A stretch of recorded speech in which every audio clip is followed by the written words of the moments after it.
અહંતુક્ય પ્રતિહતા ભક્તિ વાલા કુટુંબીજનો, ભગવાનને ભજીએ નિષ્કપટ ભાવથી ભજો. એને ખબર જ છે કે આપણે ક્યારે શું જોઈએ છે, એને બધી જ ખબર છે, પણ આપણે એની સામે જતાવીને આપણે એ નક્કી એની સામે બતાવીએ છીએ કે અમને તારી ઉપર વિશ્વાસ નથી. આપણે એને પ્રતીત કરાવીએ છીએ કે મને તારી ઉપર વિશ્વાસ. એને તો બધી ખબર જ છે કે કોને ક્યારે કેવી રીતે શું આપવાનું છે. એટલે હું એવું નથી કહેવા માંગતો કે કર્મ ન કરવું જોઈએ, કર્મ કરો. એને ખબર જ છે ક્યારે શું આપવાનું છે, પરંતુ આપણને છે ને ઘણી વખત એની ઉપર અવિશ્વાસ થઈ જાય છે, માટે આપણે એને છોડીને બીજે બધી દોડાદોડ કરીએ છીએ.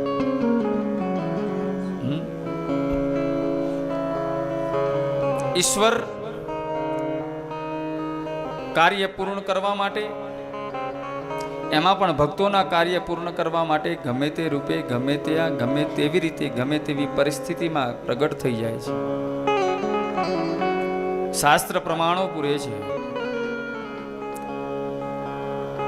જે જીવ એની ભક્તિ કરે છે ને એના કાર્ય પૂર્ણ કરવા માટે ગમે તે રૂપે, ગમે ઓળખીએ નહીં એવો વ્યક્તિ પણ આવીને આપણું કામ પૂરું કરી જાય છે.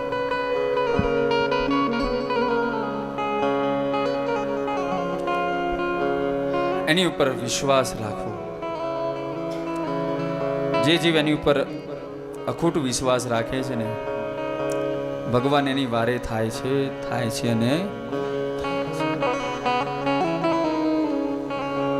અહીંયા એ જ કહે છે જીવનું પરમ કર્તવ્ય. આપણે આપણું કર્તવ્ય ભૂલી ગયા છે.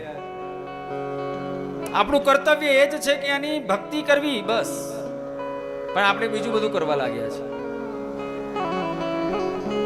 આપણે ભક્તિ નથી કરતી રહ્યા, આપણે એની સાથે વેપાર કરીએ છીએ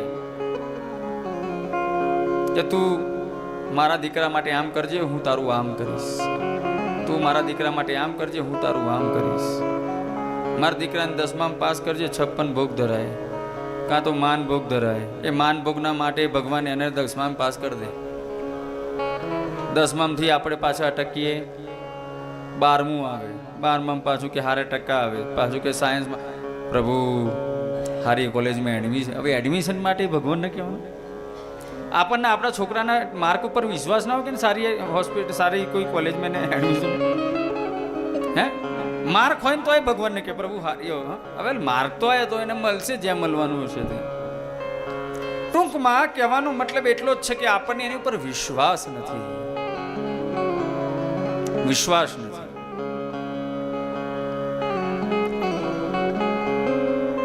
સુત મહર્ષિ સૌનકાદિ ઋષિઓને કહે છે મનુષ્યનું પરમ કર્તવ્ય છે એ અધોક્ષજ ભગવાનની ભક્તિ કરવી. ભક્તિ પણ હેતુ વિનાની, અહેતુકી. જેને જેને પણ એને ભજ્યા છે ને, ભક્તમાલ ચરિત્ર વાંચો વાલા કુટુંબીજનો, ખબર પડે કે એને કેવી રીતે લોકોએ ભજ્યા છે.